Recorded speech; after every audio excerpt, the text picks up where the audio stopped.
Good morning! So nandito ako ngayon sa Dumangas. So Sabado ngayon, time check natin alas 7. Tumigil ako dito, papunta ako sa Naluoyan Port.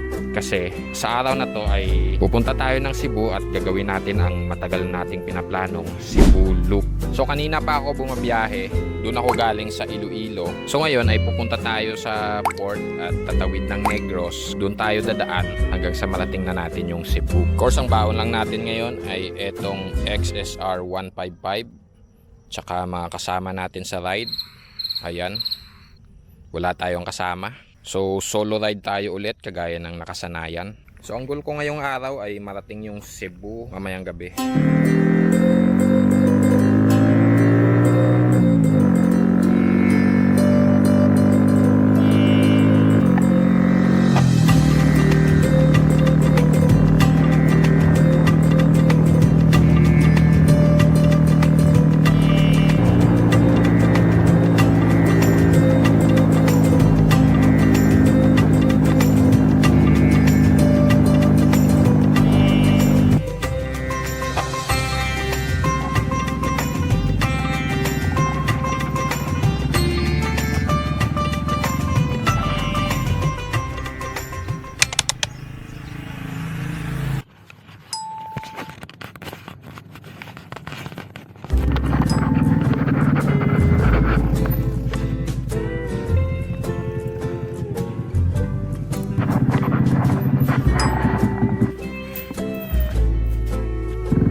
Mabuti at magandang panahon ngayon. Hindi kagaya kahapon.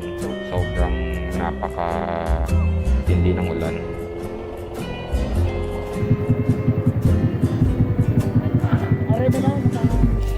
Papasok na ako ngayon sa Roro. So mga 2 hours na biyahe yan. Mula dito sa Dumangas papuntang Bacolod.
Welcome to Bacolod City. So nandito tayo sa Banago Port. Ito yung first time na bumaba ako dito, Hindi ko ina-expect kasi yung mga barko na galing Dumangas usually doon kasi bumababa yun sa may Bredco Port So andun yung motor natin, tayo yung pinakahuli, kaya tayo yung pinakahuli ring lumabas. Kailangan ko munang hintayin bumaba lahat ng yun bago ako makalabas.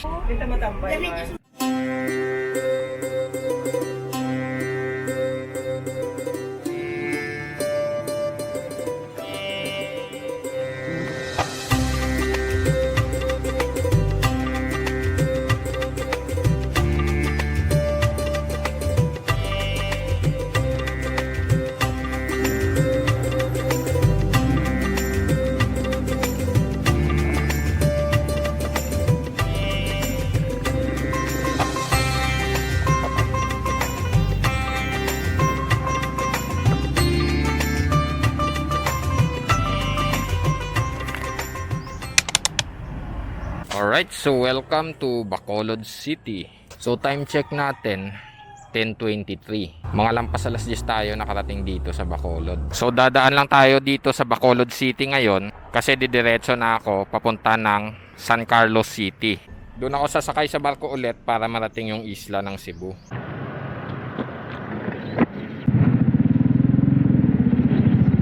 Okay, pumasok lang ako doon sa 7-Eleven, bumili tayo ng tubig tsaka konting pagkain.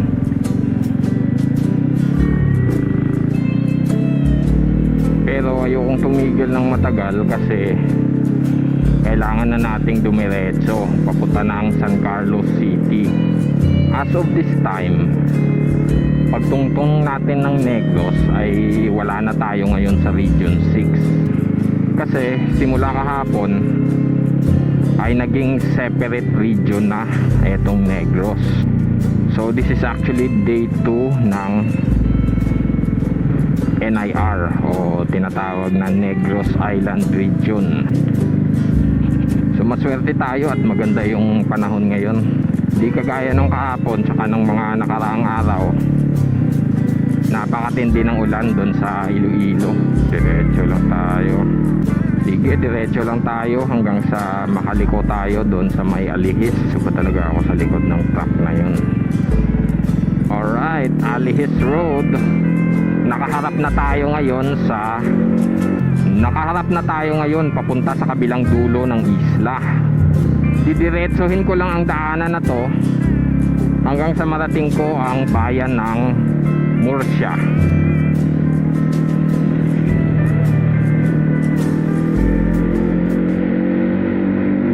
Okay, so focus muna tayo sa biyahe kasi maraming malalaking mga truck. Doon na lang ulit ako magbablog kung malapit na sa Murcia.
So tumigil lang ako dito.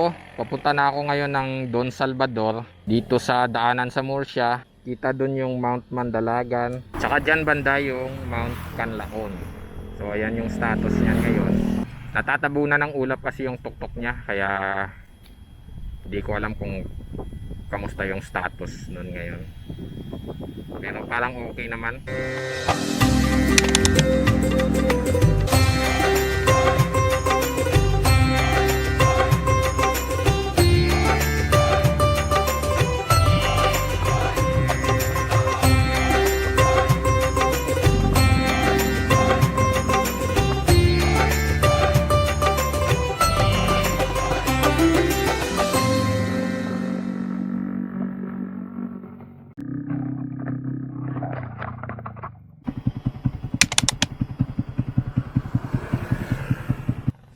Time check natin 12:40 ng hapon.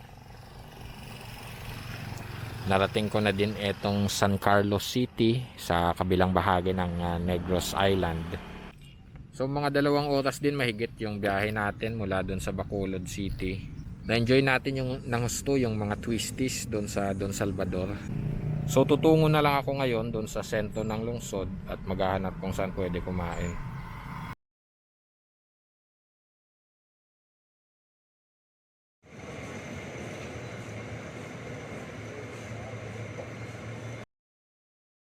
Sa lubong, sulod mo sulod, madam, sir.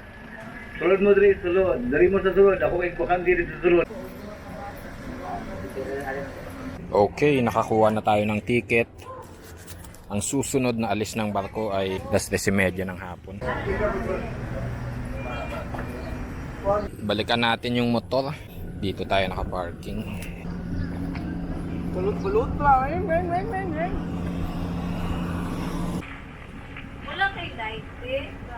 So time check, mag-aalas 10 na ng hapon. Nandito na ako sa may port ng San Carlos papunta ng Cebu. Ang alis ng barko natin ay alas 3:30 mamaya. So mabuti at nakaabot ako kasi iilan lang ang motor na pinapasakay nila.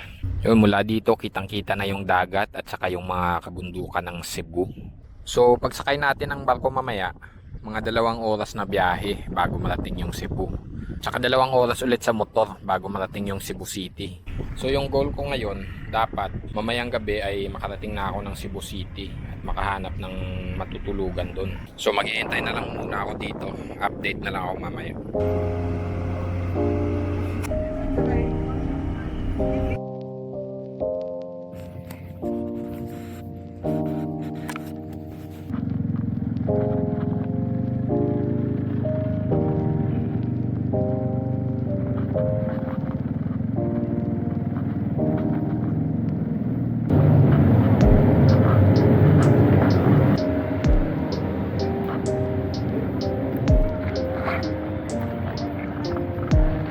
Nasa barko na ako ngayon papuntang Cebu. So, yung motor nakaparking na doon sa baba. So mga 2 hours na biyahe mula dito bago marating yung isla ng Cebu.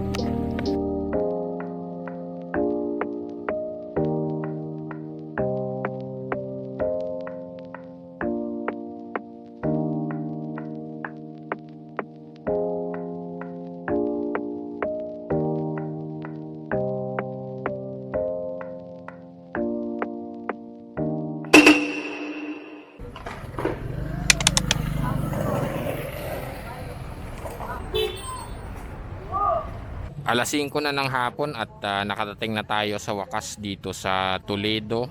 Ibig sabihin nun ay nandito na tayo sa isla ng Cebu. So tumigil lang ako dito sa gitna ng kalsada para mag-update. So nandito na ako ngayon sa Toledo, sa kalsada patungong Cebu City, at palubog na ngayon ng araw. So mula doon sa Toledo, expected na mga 2 oras bago natin marating yung Cebu City.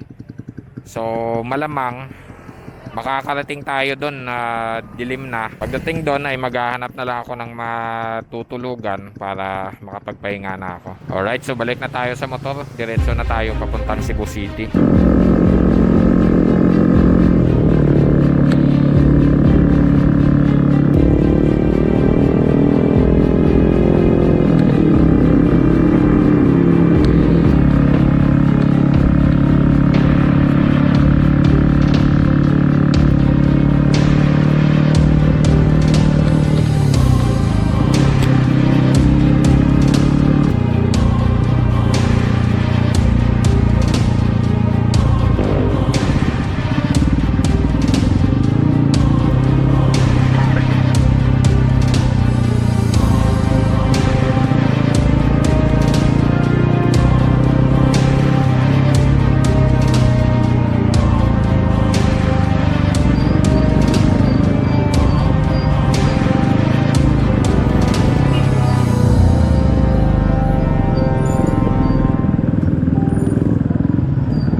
Nakarating na ako sa hotel. Papasok na ako sa room ko ngayon. Etong hotel natin, first night sa Cebu City. Ayun, meron tayong shower. Good na to, 999 lang para dito. Charge na muna ako ng mga gamit ko. Maya-maya ay bababa ako para maghanap ng makakain. Maganda sanang maglibot pero ayokong mapagod ngayong gabi. Kasi bukas ay itong buong isla ng Cebu ang plano kong libutin.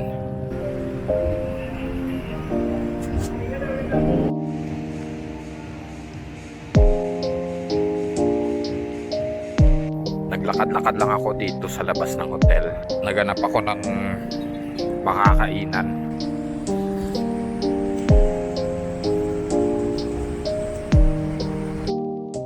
So ang plano ko para sa ride bukas, uunahin ko yung papuntang north.